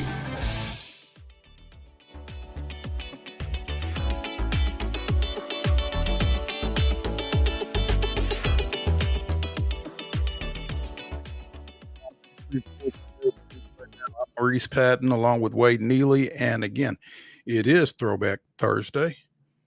And we recently visited with one of our favorite guests, Willie Ramirez from Las Vegas, talking a little non-Caitlin Clark WNBA. Oh, by the way, props to Caitlin. Set a WNBA single game record with 19 assists last night in the Indiana Fever's 101-93 loss to Dallas. So 19 assists, Wade. I saw a great tweet last night, and it said, man, her teammates are finally hitting the shot. She's kind of been making some of these passes. The turnovers have been there, but she's finally starting to see some of the teammates putting the ball through the hoop and leading to some nice dimes. And, yeah, you're right. And we'll get into this more, but the Aces been playing well. But speaking of rookies, they took a loss to the Sky the other night, 93-85. At home. So the league has been a lot of fun to watch this year. It really has. Yeah. And always good to talk to Willie as well. So let's see what he's got to say. Joining us now from 120-degree Las Vegas, Willie G. Ramirez, who is indoors. And that's probably a good place to be. It is. I appreciate it, guys. And what's funny is I saw all these posts yesterday from people in town while I was at the Aces game, and they were sharing the news stations or the weather service as the temperatures were climbing every time the record was broken. And they were making a big – now, it's one thing if you want to just post, hey, we set a new record. But when they're quoting the posts, whether it's on Twitter or Facebook or Instagram, and they're saying, you know, man, this Vegas heat, or hashtag Vegas is too hot, so on and so forth. I'm thinking to myself, you know, I really don't think that there's much of a difference from 116 to 120. I didn't feel a difference. Of course, I'm suited up to every event I go. So when I walked out of Mandalay Bay yesterday, I felt the exact same heat that I felt the day before and the day before. And basically, since the heat has hit Las Vegas, I get it. It's hot. Yes, but let's not make that big of a deal about it. You live in Las Vegas. You come to it, just know that it's going to be hot. You're talking to a couple of guys in the Nashville area, so we pretty well know whereof you speak, Willie. You know, it's hot. Yeah. Deal and with it's it. Humid there, right? Oh, yeah. Yeah, that's what I keep hearing about Vegas, Phoenix, that kind of thing. It's a dry heat. Both my kids live out in the Phoenix area, and yeah. It's a dry heat. Yeah, it's still hot. I mean, I've not been there this time of year yet. I guess maybe I should just to get a feel for it. But you know, when I start seeing 116 or 120, like you said, ain't a whole lot of difference in them, but it's not something that's really beckoning me to come out there. I'll tell you who else is hot though. The Las Vegas Aces. They are winning back. Winning 7 of their last 8, falling in overtime on Friday night to the Sparks, but bouncing back with a big win against Dallas, literally a big win, 104-86 last night to get to 13-7. You know, is it as simple as just getting everybody healthy, Willie? It was, and I'll be honest with you, I was telling people that, you know, when they were 6-6, I was telling everyone, hey, the league has caught up with them. The league has finally figured things out, and Chelsea Gray returning is not going to be that quick of a fix. I was not buying into that it was going to be that quick of a fix because I was saying one person can't fix the defense, but what she really has been, what she's done, because there was one game she had 4 points and 1 assist. What she's done is she's allowed Kelsey Plum and Jackie Young to return to their roles and never have to be concerned with picking up what Chelsea Gray had sort of, you know, the absence had left, that what she vacated. She has allowed everybody to get back to their role on that team at any given moment, every given moment. And it sort of helped each one of those players thrive in what they're used to doing. So she has made a difference. She just in terms of the chemistry and how the team feels a little bit more comfortable. The players feel less pressure in terms of picking up the slack. Asia Wilson got emotional when I asked her a question not too long ago, and when they got their 6th loss, when they dropped to 6-6, And she had said that she felt that she needed to take accountability for the defensive end. And I asked her, Asia, at times we're watching the greatest player in the world. We see the things you're doing. We see deficiencies elsewhere. Why is it you've got to take accountability? And that's when she broke down on the dais, actually, the video that went viral. Mm-hmm. And I didn't realize that was you. I should have known it was you, but I did not realize that was your question. Yeah. So she got emotional, and she just said, because it starts with me, and I'm always going to, fall on that sword for my girls. So even Asia was feeling Chelsea Gray's absence in terms of maybe the leadership role and making sure people are in the right spots and, things that Chelsea does. So every little aspect of Chelsea Gray's game, the girls were trying to pick that up in some way, shape, or form. And now they don't have to because she's back. And that means that they can play cohesive basketball in their roles. And that's what we're seeing. As for the loss Friday, it was the third game in 4 nights, the second of a back-to-back after blowing out Washington. They fly to L.A. at midnight. And I just think that they caught them, dragging. I asked Becky about it yesterday. She said, no excuses. Becky Hammond said, there's no excuses. I don't care. They don't get a pass. Yeah, just not letting them get away with anything, I suppose. And Willie, a couple of things I wanted to ask, but immediately we're talking about them being back, and we're talking about them playing at a high level. Obviously, the 34-6 from last year, that ship has kind of sailed. But can they get back to as dominant as they were last year, or are they playing as dominant in your mind as they were last year? And if not now, can they still turn that up a notch as the season continues? Yeah, no, I 100% think so. I do my own power rankings every Monday. I release my WNBA rankings at WGRamirez.com, and I return them to number one this week. They are the number one team in the league. When you look across the board at how every team is playing, Connecticut finally has gotten back to what they were doing earlier this year. They went 3-0 last week. The Liberty split out their games last week, but there's no doubt about it that the team that's playing the best basketball right now is the Las Vegas Aces. And because what it's allowed them to do is, and they're healthy all around. Kirsten Bell is back, right? What that downtime did with Chelsea Gray and Kirsten Bell on the bench, it also allowed Kate Martin to sort of learn pressure situations and get in trying times. Sid Colson was being brought into the lineup quicker than she usually is. So now what you see is your starting lineup is what it was last year. And now Alicia Clark goes back to being the 6th player. And then you still have Kirsten Bell, and you have Kate Martin, and you have Sid Colson. So this team is so deep, and everybody's playing well. Kia Stokes was a last-minute scratch yesterday, but this team, fully healthy, is the best team in the WNBA. There's nobody that can stop them when they are playing full throttle and everything's on the line. And Asia Wilson, hands down, I've said this when I've visited your show before, she is the best player in the world, without a doubt. She's got the MVP. The MVP trophy's hers to lose. She's doing everything that she, anything that she sets out to do, her goal, whatever it may be, she's going to do everything she can to accomplish it, and she puts the team first, and that's the beauty of Asia Wilson. Yeah, and I wanted to ask about her and that kind of MVP. I mean, you can basically call the race right now the way that she's been playing, and I'm curious. We obviously knew that she was one of the top players in the game, in the world, but having to carry that extra load with the injury, did that turn a switch on? I mean, are we talking about a player that was already at such a high level? It just blows my mind when we see them dial it up another notch even more, because she's having, on pace for an all-time season. She's on pace to having the greatest season in the history of the WNBA, trajectory-wise, in terms of like analytics and when you break it down to what she's doing and the accomplishments and the franchise records from this to that. You have to credit the work that she puts in during the off season. And not only that, but the use of the facility, the inclusion of everybody from 1 to 12 on that roster. I mean,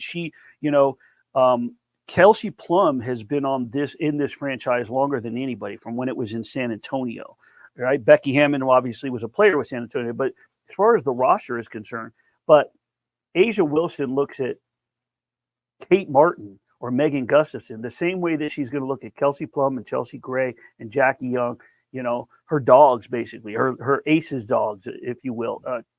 The Alicia Clark, right? The respect she deserves as a multi WNBA champion. But Asia looks at the rookies the same way. And what that does is her off-season work, her in-season work, her training, her court work, her gym work, the stuff that she does in the lab during the off-season, that's just going to flow over to everybody on the team because they're all going to feel welcome to coming to Asia when they need something. And that's what makes her so great. That's how she's dialed it up a notch. Asia Wilson focuses in on something she wants to get better at. At the end of this season, win or lose the championship, she's going to focus in. This is what I need to do to get better for my team. This is what the team needs to do to get better. This is what I need from the players for the team to get better. It's always about the team. Then if you focus on your individual roles and what you need to get better at for the betterment of the team, then yourself, everything that you do for yourself is going to improve. And she already knows that, and she acknowledges that. That's how Asia Wilson thinks.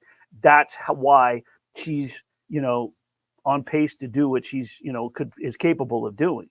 So, it's a credit to, her mindset and what she does during the off season and in season as well. And everything business wise too. She's going to be an incredible businesswoman when she retires in however many years. And we're talking about, what she did in the WNBA. It's amazing to think what she's going to do for this league and for women's sports on the whole outside of it as well. 28-10 in that 104-85 win over Dallas last night, becoming the all-time leading scorer in franchise history, did Asia Wilson. So, like you said, just go ahead and engrave that MVP trophy just at your convenience. That's Asia Wilson. Willie Ramirez joining us here on Main Street Sports today, presented by the Tennessee Orthopedic Alliance of Columbia. And Willie, as you mentioned, you have got the Aces number 1 in this week's ranks, followed by the Liberty, Sun, Storm, and Lynx rounding out your top 5. And I guess it's kind of convenient that 7-1 run that they're on dovetails with Chelsea's return, that Right. they're 7-1. So not a coincidence, I don't guess, huh? No, absolutely not. And when you look at the, how this team, what it's done defensively during the 8-game run, that's what's impressive because they were one of the worst teams defensively when Chelsea was on the bench, right? They at one point, I believe they were allowing the second most points in the league. And since her return, they're leading the league since June 19th with 93.1 points per game. They're allowing 80.8 points per game. So if you round where you're supposed to, round down at 0.1 to 93, round up at 81, they're basically outscoring their opponents by 12 points per game, where at one point it was a fraction of a point, if not 1 or 2, and that defense has finally come around. And they're, again, I go back to what I was saying as far as them being able to stop teams, them being able to play the roles. Kelsey Plum talked the other day about I asked her because every year since she's been here, under Lambier and then under Becky Hammond, she's talked about one aspect of her game. Last year, a lot of people were getting on her because they saw the offensive production go down. She was like, yeah, well, look at the defensive numbers. And Becky would continually say, do you see how good she's playing on defense? So I asked Kelsey the other day what she's most proud of this season, getting to the halfway point. She said that she learned a term called psychological flexibility, and I wrote about it at my site as well. In terms of figuring out and adjusting, not season by season, but game by game, if not quarter by quarter, what she needs to do out of all aspects of her game to help the team win. If it's just passing, then she's going to adapt and be the best passer that game. If it's rebounding from a guard position, she's going to be the best damn rebounding guard she can be that game. If it's shooting and scoring, if it's drive and kick, if it's hitting the paint, whatever it is, she's psychologically going to get into that mindset and make it work. And so, I mean, there's little things about this team. Again, when I say go back to their roles, there's little aspects like that's how deep this team thinks in their mind across the board. As you look at the WNBA, Willie, at this point, it looks like the West is particularly a meat grinder. I mean, looking at your rankings, the Aces are 1, the Storm is 4, followed by Minnesota and Phoenix. And Phoenix has kind of enjoyed a little bit of a resurgence as well from the start of the season. But, do you feel like there's a possibility that those 4 are going to beat up on each other as we come down the stretch and take a toll on one another? I think the entire league has beat up on each other this entire first half of the season because of the way that the schedule has been condensed, and they've crammed all these games. If you talk about the Indiana Fever with Caitlin Clark, 11 games in the first 20 days, throwing her into the fire. You realize that Caitlin Clark will have averaged 1 game every 3.5 days when they hit the All-Star break, so going back to November, I think 6th, when Iowa started. So that means that the same thing could be said for Kate Martin. These women, these rookies, Angel Reese, JC Sheldon, they've been playing since November. And a week or 2 after the draft, they were in training camp. Mm-hmm. So this condensed schedule has beaten them up already. When they come out of it, it'll be a lot more even and a little more spread out. And I think that they'll be fine. I don't necessarily know if beat up on each other is the right phrase, just because this is a physical league, as we've come to learn. And the East Coast has some physical teams in the Connecticut Sun, the New York Liberty, the Chicago Sky. So I think what I'm really interested to see, and I'm intrigued to see in the second half of the season after the Olympic break, is who's battling for the 6th, 7th, and 8th spots. I asked Natasha Cloud about it last Sunday, a week ago yesterday, and she said that this is one of the best seasons that she's seen in a long time. And she even admitted, she said, which I quoted her in this week's rankings, and she said it used to be a time where you could just say we're gonna lace them up and we got this one. She said 1 to 12, you can't do that this season. So can you imagine, guys? For the first half of the season, all we've been talking about realistically is, outside of spot times, the Aces in Asia, Connecticut's the Liberty, the Commissioner's Cup, the Lynx, has been Angel Reese versus Caitlin Clark, Sky Fever, Rookie of the Year race. Can you imagine if these other teams that are down below the 8th spot make a surge, and all of a sudden the final playoff spot is between the Fever and the Sky? It's a real possibility. Break the internet. Yeah. Yeah. It'll set all-time viewership records. That would be a playoff series. That would be, or if it came down to some final meeting out of the Eastern Conference, it would be tremendous. I mean, they probably won't meet because of the way that the seedings work, but it would be incredible if they ended up playing in the playoffs. That would be wild. Willie, I guess any WNBA show is contractually obligated to mention either Caitlin Clark or Angel Reese. Haven't seen Angel, though. Seems like she has really caught fire here in the last couple of weeks, and then has that double-double streak that is just really impressive to see. But I'm curious, when you've seen her, have you seen that growth? Have you seen, because it seems like the first couple of weeks of the season, she was doing okay, but it seems like she still had a quote-unquote a lot to learn. But now seems like in the last 2 weeks even, she's really taken her game up to another level. I'll be honest with you. If you think about this, the season's not even 2 months old. So we're not even 8 weeks into the season. And so the reality is that there was so much focus around the league with everything else that was going on, and mainly Caitlin Clark, so that she was getting all the headlines. And when they would talk to Angel Reese, if you listen to some of the questions, this is why I don't like a lot of the video journalists that's all they do, the TikTokers, or if you will, because they just put out her sound bites. They put out Caitlin Clark's, they put out Angel Reese's. One sounds hostile, one sounds appreciative and flowery, but they don't include the question. And I think that they were really triggering Angel Reese to answer in a certain manner. And the fact of the matter is, like I said, we are roughly 8 weeks into the season, if that. May 14th was opening night, so you guys do the math. 18 and 30 is 48, and then we're 7 days into 55. So yeah, we're just 1 day shy of 8 weeks into the season. Angel Reese has been playing some pretty good basketball for almost the entire season. It's just during this double-double streak, we're hearing more and more about it. I did a mid-season or a quarter poll awards article at my site as to who I had, the winner, the runner-up, right there and then snubbed as if I snubbed somebody. And I had Angel Reese as Rookie of the Year. I've had Angel Reese as Rookie of the Year. You can go look at the date on my story that I wrote, because I think that overall she's had the better look.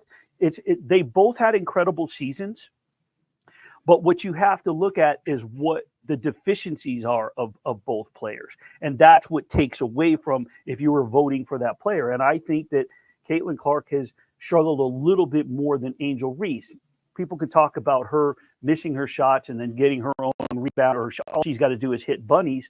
But if she wasn't hitting those shots or she wasn't grabbing those rebounds, wouldn't we be talking about that anyway? Wouldn't we be dogging her if she wasn't doing that? So we have to praise her when she is doing that. So that's her game. That's what she's supposed to be doing. So I love Angel Reese's game. Right now, I think she has the nod for Rookie of the Year. It's not a knock on Caitlin Clark. It has nothing to do with being a Caitlin Clark hater. I get that all the time for some reason.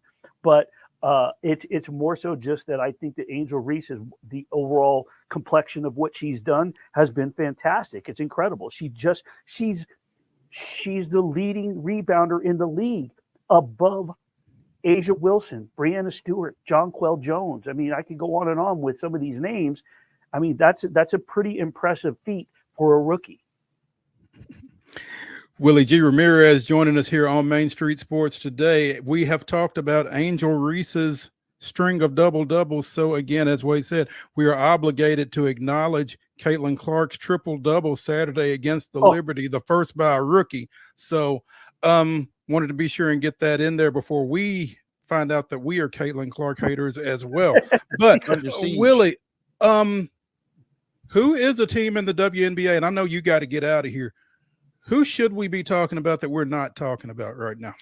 You know what, Mo? I appreciate you remembering, but I'm actually in the studio where I had to get to when I told you I had to get. So I came into the studio to do so. I'm here at Lotus Broadcasting in Las Vegas, getting ready for my own show at 3:00 that I'm doing. So as far as the team, who's going to be dangerous? Yeah. Okay, you mentioned it earlier. If the Phoenix Mercury have everybody intact, healthy, 100%. They could be the most dangerous sleeper team. Like, they're not a sleeper, so I don't like that word, because I mean, you don't label Diana Taurasi, Brittany Griner, Natasha Cloud, Rebecca Allen. You don't label them sleepers. But as far as where they're at in the standings, that's going to be the menace. They're going to be the team that's going to be a thorn in somebody's side if they're all playing.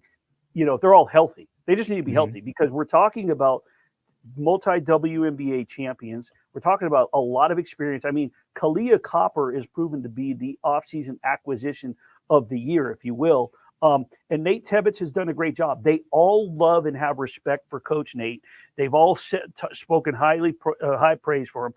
Natasha Cloud has said that he's one of the best coaches she's ever had as far as players coach, communication, and getting to understand what they want and blending the personalities. So, personally, I think the most dangerous team that's not in that's been in that top 5 conversation all season is the Phoenix Mercury. I think that's a team that could cause some problems for one of the top seeds. If you get Phoenix into the first, because I think the top 2 seeds, right? They'll get the bye, and then you have the other teams. If the Mercury get into that next round, they're going to be a problem for somebody, whoever it is they play. And if once you get them, you put Diana Taurasi into the WNBA finals, it's open game.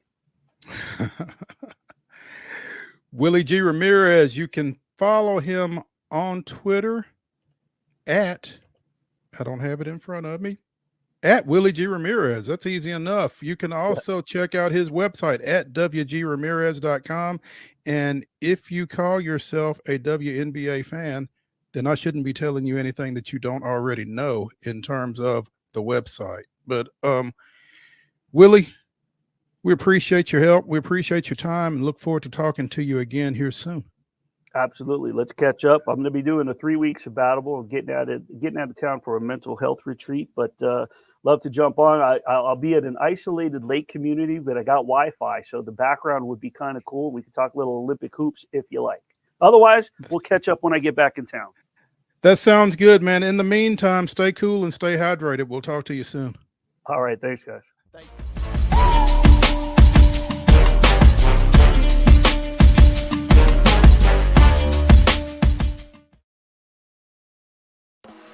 Bluegrass Auction Associates is hosting another estate auction in White House, Tennessee on Saturday, July 20th at 10 a.m. Join Bluegrass as they sell the Judy Matthews Honeycutt Estate, conveniently located in the scenic Orchard Park subdivision. This beautiful estate includes both real estate and personal property, so everything must go. Everything will be sold on-site and in person, and a 10% buyer's premium is added to the final bid. So bid with confidence with Bluegrass Auction Associates, committed to excellence. With Lee Company technology, the best handymen are hands-off. Lee Company techs have been using visual findings and other smart technology tools for years to add transparency and virtually take customers along. You see what we see, whether we're in a crawl space or on a roof. With Lee Company, technology helps us help you, no matter what's happening in the world or at your house. Piggly Wiggly, located in Neely's Mill Shopping Center, is Columbia's locally owned and operated Cost Plus 10 grocery store dedicated to serving the community with low prices and smiling faces. Piggly Wiggly offers fresh, hand-cut meats daily, as well as daily hot plate lunches from their deli counter. You're certain to see smiling faces and a helping hand when you're here at Piggly Wiggly. Come by and check out our fresh produce, high-quality meats, and more. Down home, down the street, we'll see you at the Pig. Whether you're an athlete or a weekend warrior, when it comes to your performance, don't settle for anything less than excellence. We're proud to announce that Mid-Tennessee Bone and Joint Clinic is now Tennessee Orthopedic Alliance of Columbia, where we are redefining sports medicine and orthopedics. Tennessee Orthopedic Alliance's team of expert sports medicine physicians understands the unique demands of your body. TOA Columbia specializes in personalized orthopedic care, offering state-of-the-art treatments for everything from sports injuries to joint replacements. Learn more at toacolumbia.com. Custom Stone Handler supplies over 600 distributors and suppliers with quality stone products. Along with River Stone, we produce and distribute over 100 building, landscape, and other bulk products. Our goal is to provide quality products, service, and partnerships to ensure our customers' success. We firmly believe that the measure of any person or company is how they treat other people and customers. Give them a call at 931-490-4990 or visit CustomStonehandlers.com.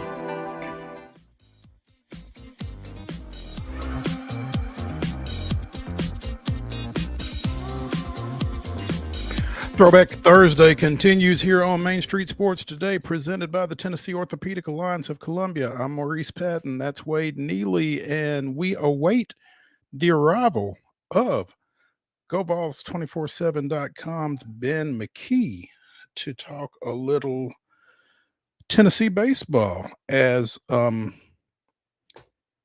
Tennessee continues to revel in their national championship from a few weeks ago and continue to kind of flex in the early rounds of the MLB draft earlier this week with 8 guys going in the top 4 rounds. And while that might be detrimental to a lot of programs to lose that kind of talent, I'm not sure that that's necessarily the case for Tennessee right now with the way that they are signing JUCO guys and retaining high school recruits, and hoping to get Ben on to chat a little bit more about that when he joins us here at any second now, hopefully. Mark, do we have a progress report on Ben? I've contacted him. Still waiting on him to get back with me. Oh, okay. All right. Well, in the meantime, again, UT with a couple of first rounders on Sunday, and Christian Moore going to the Angels and Blake Burke going to the Milwaukee Brewers. A couple of second round guys with Billy Amick and Dylan Dreiling going to the Twins and the Rangers. Drew Beam was one of the first guys off the board when the draft resumed on Monday in round 3, the former Blackman standout going to the Kansas City Royals. Kavaris Tears going in round 4, well, in the compensatory phase of round 4, going to the Padres with the 134th pick overall. Kansas City took another UT pitcher in A.J. Causey in the 5th, and then Aaron Combs went in the 8th to the Chicago White Sox. So again, 8 guys in 8 rounds. That's pretty strong. But I guess when you win 60 games in a season, the talent is not an issue. Yeah. You kind of see that often, right? Whether it's college football or college basketball, and obviously in this case, college baseball, sometimes you get to the championship, maybe you don't win, maybe you do, but then we see the draft and we're like, oh yeah, no wonder they were really good. And when you pack in that pro potential, that obviously takes you and sets up your season very nicely. And then, as we've said, sometimes, it doesn't always end in a championship, but yeah, kind of not surprising that they did have so many guys go. This was a loaded team, really. I mean, and that's a crazy thing, right? Is in baseball in particular, your stuff is your stuff. And if you're putting up big numbers in the SEC, especially, or at the, in the postseason, you're doing it against guys that are just as good, if not, sometimes better. And you're going to see them at the next level. So if you're producing your numbers, the tape really doesn't lie as much, it seems like, in baseball compared to any other sport. And these guys really from start to finish, no matter if you're talking about all the way at the top with guys like Moore and Burke, or if you're down toward the bottom, this was a loaded team with pro potential, packed with pro potential. You still got to have a little bit of luck to get that national championship, but yeah, it's obvious and apparent when we see these picks why and how they got so far, right? And you talk about the SEC in particular. We've been fortunate enough in our segments with the Sounds. We talked to Wes Clark, who played at South Carolina last week. We talked to Garrett Stallings from UT. We talked to Rob Z, who played at Missouri. You feel like the SEC maybe gets you a little bit more ready for that next level than maybe some other conferences as a whole. Not trying to cast any aspersions on anybody else, obviously, just just means more. Vanderbilt had 6 guys go in the first 10 rounds. Bryce Cunningham goes to the Yankees and Carter Holton to the Braves in the second.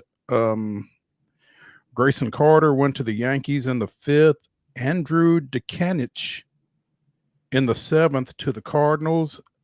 Davis Diaz, a catcher, goes to the Athletics in the 8th, and pitcher Devin Futrell went to the Red Sox in the 10th. Also, Alan Espinal was selected in the 11th round by the Colorado Rockies. So Vanderbilt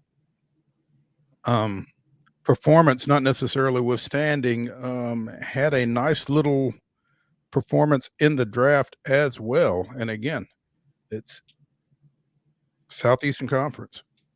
Yeah, and I'm scrolling through an article right now, kind of reading, and it's got, quote, every selection from an SEC school.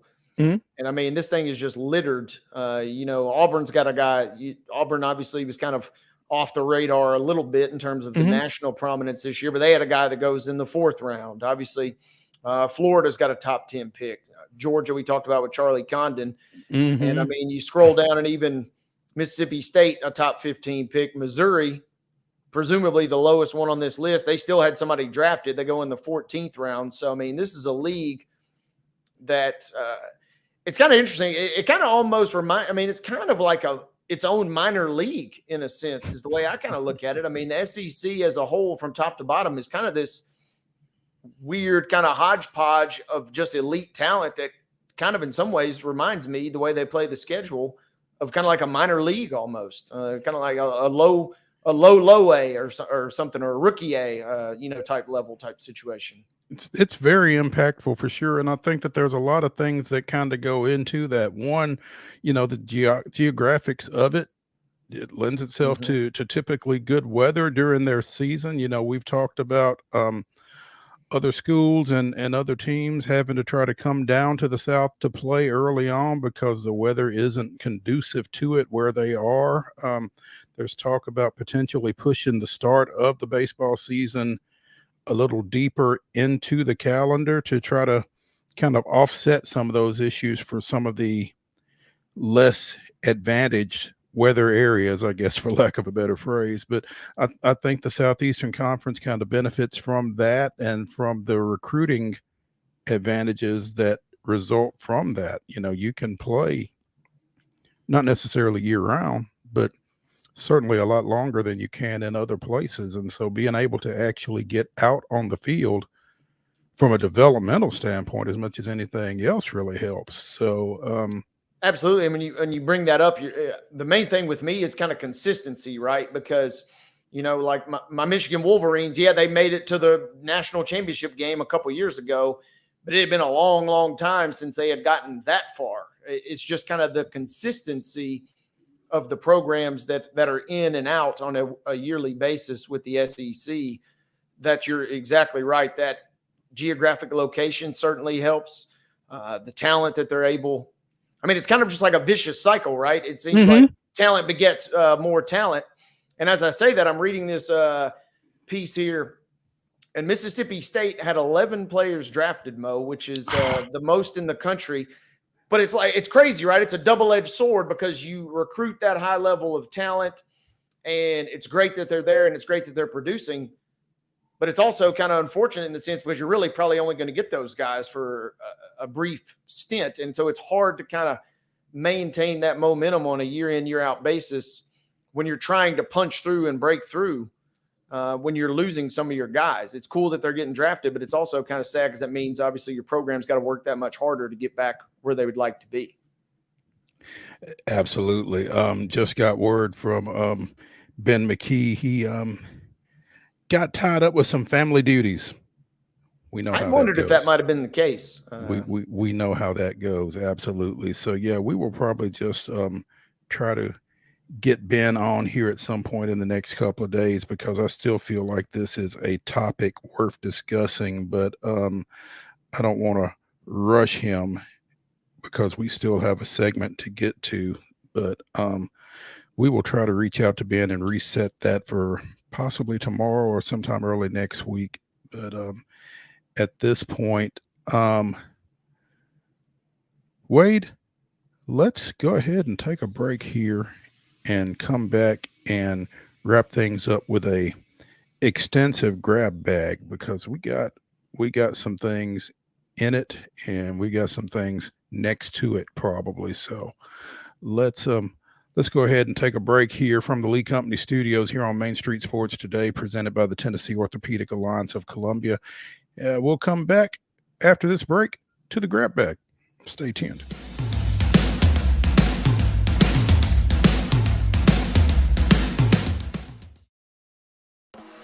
Bluegrass Auction Associates is hosting another estate auction in White House, Tennessee on Saturday, July 20th at 10 a.m. Join Bluegrass as they sell the Judy Matthews Honeycutt Estate, conveniently located in the scenic Orchard Park subdivision. This beautiful estate includes both real estate and personal property, so everything must go. Everything will be sold on-site and in person, and a 10% buyer's premium is added to the final bid. So bid with confidence with Bluegrass Auction Associates, committed to excellence.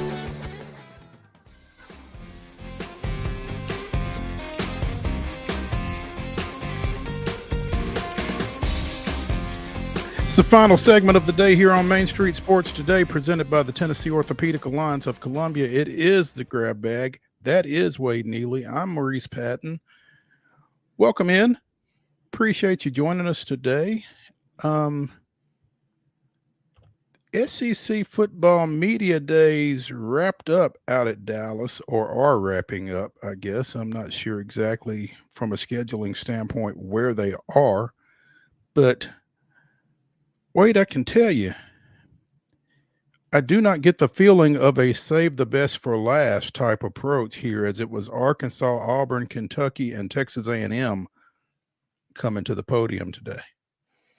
Yeah, a little devoid of star power, right? And I think they have pretty much wrapped up. Kentucky was slated to be the very last, and Mark Stoops was at the podium not too long ago. Our good buddy Chris Lowe, I'm watching him. He's on SEC Network right now, kind of, I guess, putting the whole week into context. And I'm just remembering this time last year when we were in Nashville, Mo, it was, man, I forget who even was going at the end, but it is it's like a ghost town when that last big team kind of leaves. And then you got just a few national and regional media that are there for the whole thing. They're hanging around. But then after that, everybody starts clearing out, and it turns into a real ghost town. It goes from a huge party to absolutely just nobody being there. And you kind of see the tumbleweeds going down the hallway. You know, there. when the circus leaves town, ain't nothing left but sawdust, right? I mean, Yeah. it's kind of crazy, and it clears out pretty quick, like you said. I mean, we saw that last year in Nashville. We saw it the year before in Atlanta. When it's done, it's done. But one piece of news that we did get out of it early, and here's one thing. It's interesting that Kentucky and Texas A&M were on the podium the same day, because we almost had Mark Stoops at A&M, if you recall, back over the off season. So just a little connection there. But earlier today, it was announced that one of your favorite receivers, Wade, Randall Cobb, has not officially retired from the National Football League, but is joining the SEC network as an analyst. So make of that what you will. Yeah, I kind of get the feeling, as much as, you know, Rodgers kind of lobbied him and really kind of rooted for him to come to New York last year. I'm not sure the terms on his contract and things of that nature, but I get the feeling if he wants to, at some point, whether it's later in the season or not, somebody's going to be short a receiver, and they'll at least potentially reach out to him for veteran leadership or services, if nothing else, right? Former Pro Bowler, 13 seasons with the Packers, Cowboys, Texans, and Jets. The 33-year-old made clear he's not officially retired. So he, as long as he's not officially retired, he's probably going to have some opportunities. If to do nothing else, he's going to have some opportunities to tell some folks no. Absolutely. And it was this time last year. I'm just kind of cracking up a little bit, because it was this time last year we had Derek Mason on our program, and it was announced that he was going to be joining the SEC network as a analyst last year. And we were kind of ribbing him and having fun, you know, asking how really deep in the weeds he was going to get on it. And he did a great job last year. And then boom, he's the MTSU head coach. So I guess he wasn't officially retired either, huh? He wasn't officially retired. So maybe, yeah, that's where this dovetails with Randall Cobb. You know, this is who knew that the SEC network analyst position could maybe be a breath of fresh air for a kind of resurgence in your career, perhaps. There you go. So NFL media reports that Cobb is open to the right opportunity, whatever that is. But again, he's going to be an analyst with the SEC network, having starred at Columbia following a stellar career at Alcoa High School over in East Tennessee. Ended his career at Kentucky with 122 pass attempts, 228 rushing attempts, and 144 catches, 40 total touchdowns in 3 seasons, and is a member of the Kentucky Pro Sports Hall of Fame. Yeah, he was electric. And obviously all you got to do is mention that name and say, how in the world did this guy not end up in Knoxville? And people still to this day are scratching their heads about that one. Yeah, you'll get a few 4-letter words probably out of them too when you bring that up. 630 career professional catches for 7,624 yards, 54 touchdowns. Most of that damage done in the green and gold of Green Bay. So we will see Randall Cobb on the SEC network until we don't. Yeah, and you gotta wonder the verbiage of that contract, right? It's like, hey, I'm here, but I may not be here, if you know what I mean. Yeah. Well, you know, I feel like, though, as many former athletes as they have in these positions, I think they probably understand and roll with it. You know, hey, if you get a chance to go resume, go play, man. And I mean, he's 33, so it's not like there's no tread left on the tires, probably. But at the same time, if you're not playing, might as well make a little money doing something else, right? Yeah. I mean, keep the bags packed and keep the accounts flush. And he didn't do great last year in New York, but obviously that offense kind of completely got turned upside down 4 plays into the season.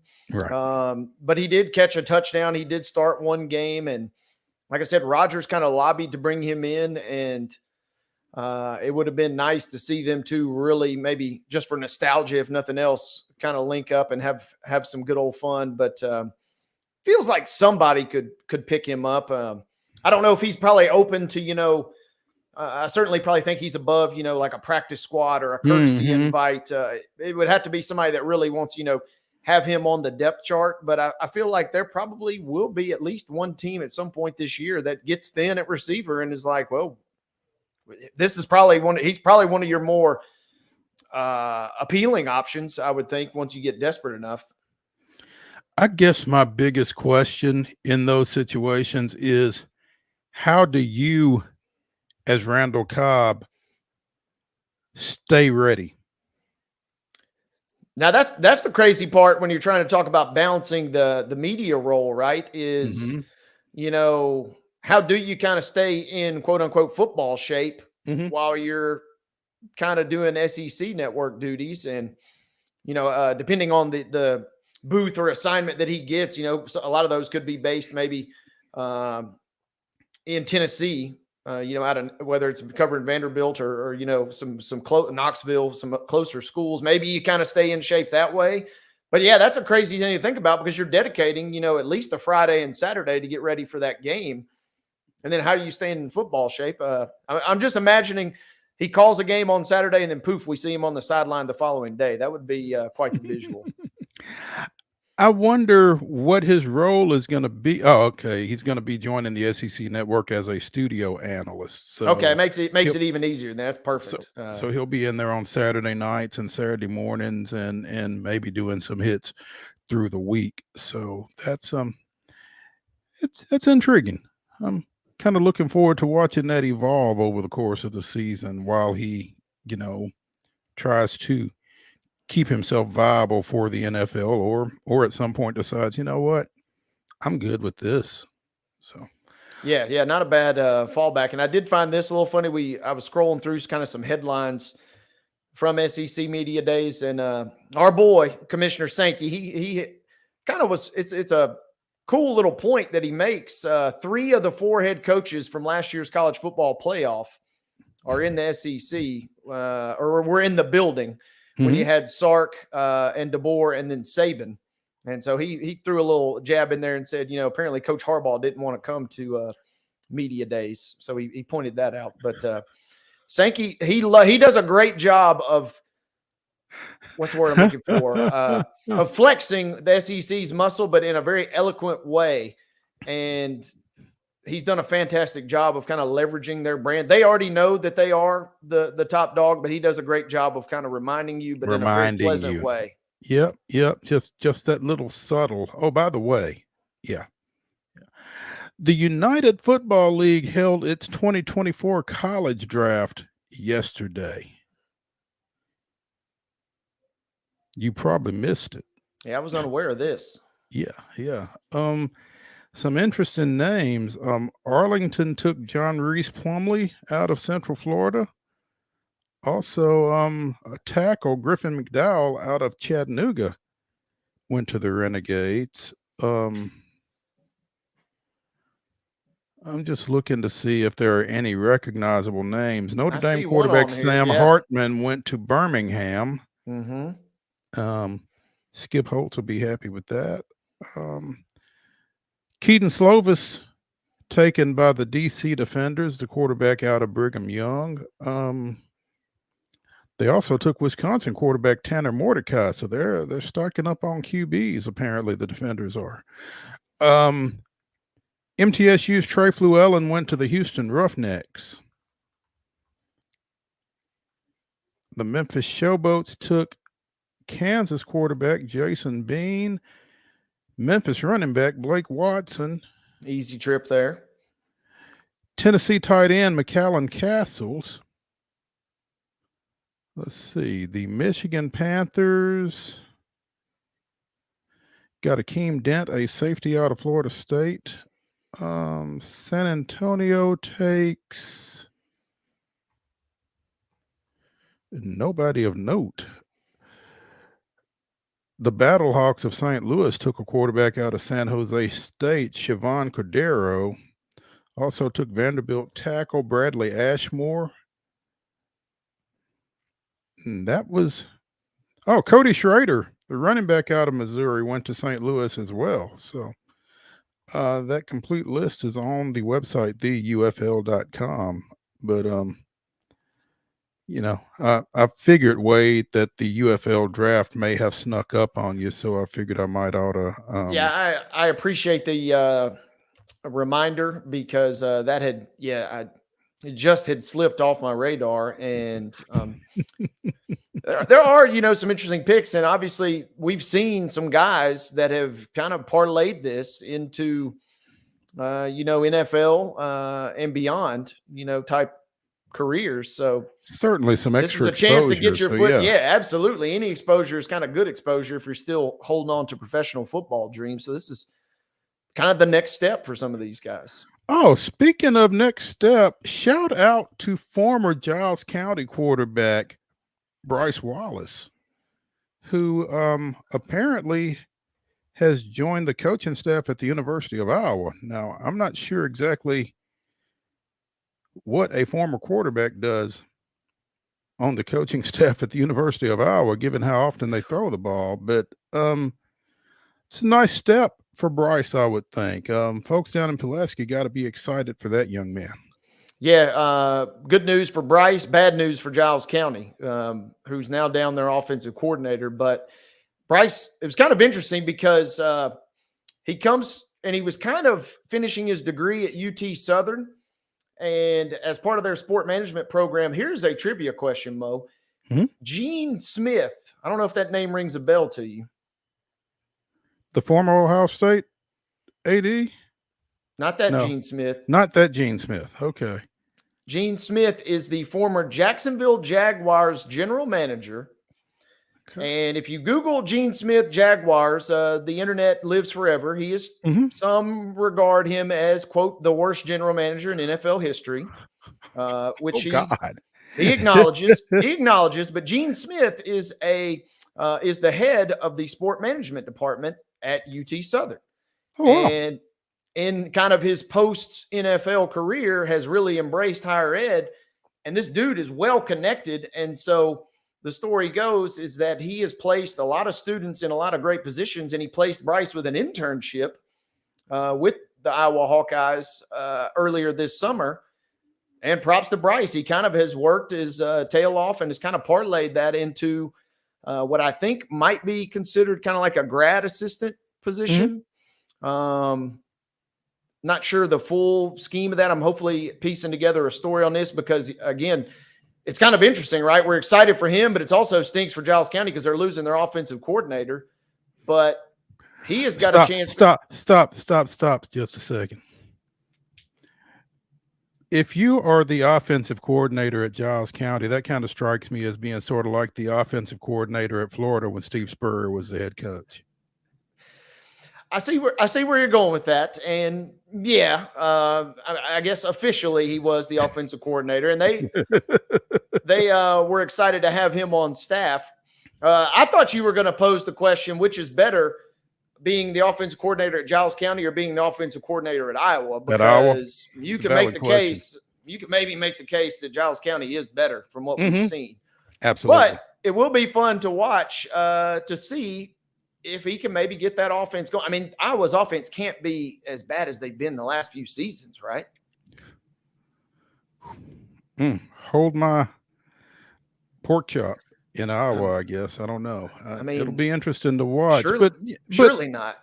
Regardless, though, it's a great opportunity for a young coach to get into a college situation at this stage of his career. And so wish him for the best for Bryce, who is not nearly as active on social media platforms as his older brother.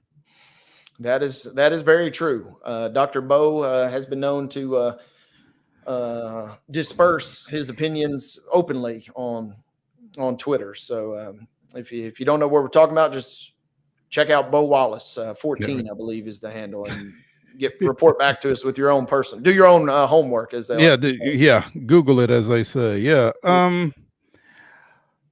Longtime NBA executive, founder of the Orlando Magic, Pat Williams, has passed away. Died yesterday from complications from viral pneumonia. He was 84.